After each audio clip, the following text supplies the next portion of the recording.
С этого семинара что я жду? Конечно, вот сейчас традиции уже становятся, да, каждый год собирает всех глав на снежном уровне, городского и районного уровня. Всегда нужно, где консолидация обязательно, да. Вот мы в районе, допустим, сами тоже год-два раза собираемся, совет глав свой, и там тоже корректируем свою работу, план, утверждаем отчеты глав и так далее, да. Вот, вместе с депутатами, допустим. Вот то же самое здесь. Основные направления, допустим, вот министерства, которые сейчас говорят о тенденции, что будет в этом году и так далее. То же самое. Но мы знаем, что, конечно, год не очень в финансовом плане. Это мы знаем. И очень трудности есть по инвестпроектам и так далее, да, по строительству. Вот, а это у нас волнует само собой, потому что без строительства нет развития. Тем более в Жиганском районе у нас есть проблемы. Вот у нас вот, 5-й год уже центрального клуба нету. Вот, у нас водозабор. Самая главная цель – это получить информацию о тех новых тенденциях, изменениях в законодательстве, федеральном, республиканском, о новых подходах республиканского правительства к решению тех насущных проблем жителей нашей республики. Я надеюсь, что на эти вопросы мы действительно получим сегодня и во время семинара, и во время встречи с главой республикой, и завтра во время 7-го внеочередного съезда муниципальных образований ответы на эти вопросы.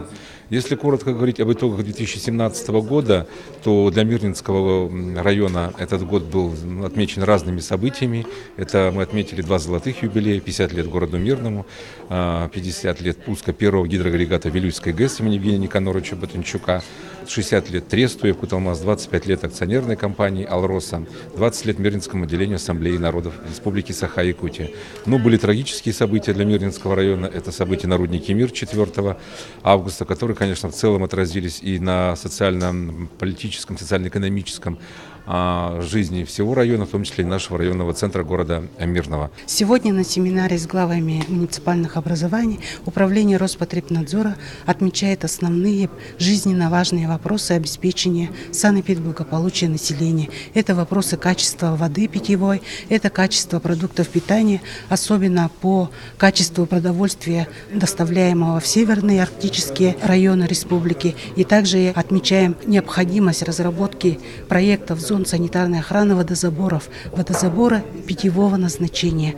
Необходимо утвердить границы зон санитарной охраны, уполномоченный орган Министерства охраны природы. Также в республике в 6 районах имеются бесхозные пестициды, агрохимикаты, которые непригодны для использования.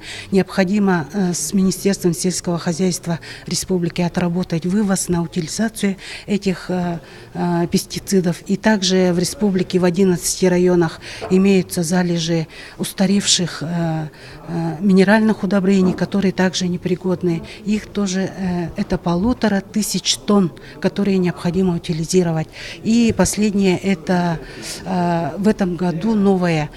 Каждый лагерь летнего оздоровительного отдыха детей должен получить санитарно-эпидемиологическое заключение. И только при наличии этого заключения будет дан допуск на открытие и эксплуатацию летнего отдыха и лагеря детей.